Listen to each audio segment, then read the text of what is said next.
beginning in India. I was born in India, and my mother and father, unfortunately, I never met them. They abandoned me. And I ended up in a convent, St. Joseph's, in India. And while I was there, it was fun. I didn't do any exercise or anything like that. But a lady came along one day wanting to adopt somebody. And somehow I seemed to be the one that she picked. Well, it so happens that you see some slides up there. This is one of the ways I was able to travel from A to B without having to pay for a ticket. This is how they travel in India on the train. And I think Chris will probably back me up on this because he probably knows what it's like. And this is where I was born, in Bengal, Assam. And unfortunately, I wasn't very happy with this lady because she really didn't want a family.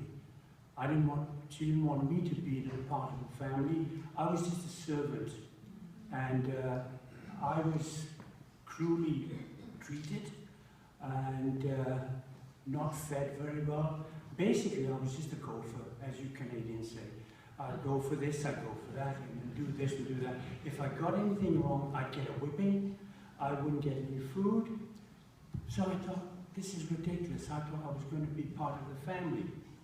So one night, while they were all sleeping, I took off. And I thought, right, I'm going to go as far away from this place as I can. And as I said, that lady was the lady who eventually adopted me. She was 19 then, and that was her husband. That was the granddad. But basically what happened was I traveled. I became really a street kid because there were so many kids on the street. One more kid wasn't going to make any difference. And I just joined them. Now, I had nowhere to sleep, no bedding, no nothing. So what I would do, I would beg, I would steal. Like, if you were quick enough, you could steal something from a store and run.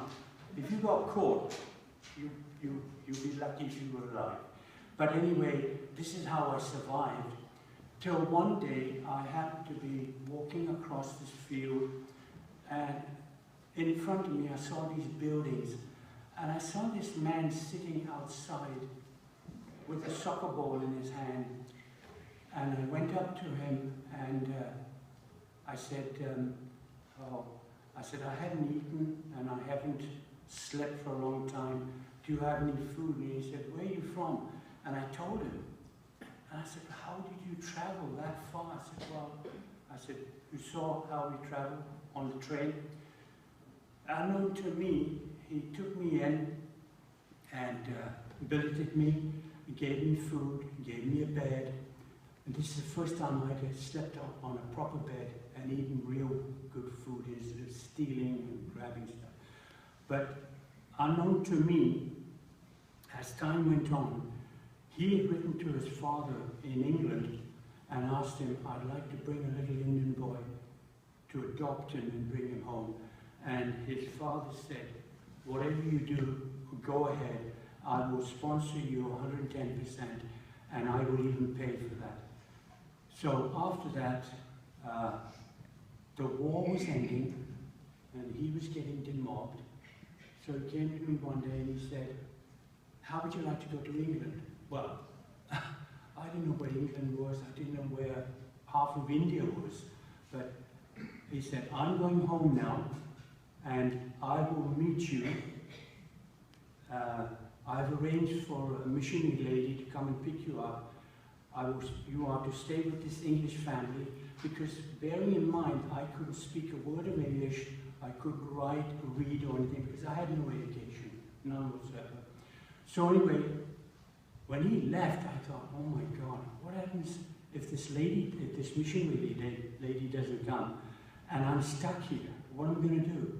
But fortunately, she came, picked me up, and you saw a picture of a ship. Came over on a ship, and lo and behold, on Christmas of December the 26th, 1945, I arrived in London, England, and standing there was the man who found me and his father, and they collected me and they took me to their home. And I remember the lady who you saw, that was Nan. I called her Nan because the man who adopted me, I called him Dad, and I called his dad Granddad. So I had Nan, but she was one of the best persons I ever knew.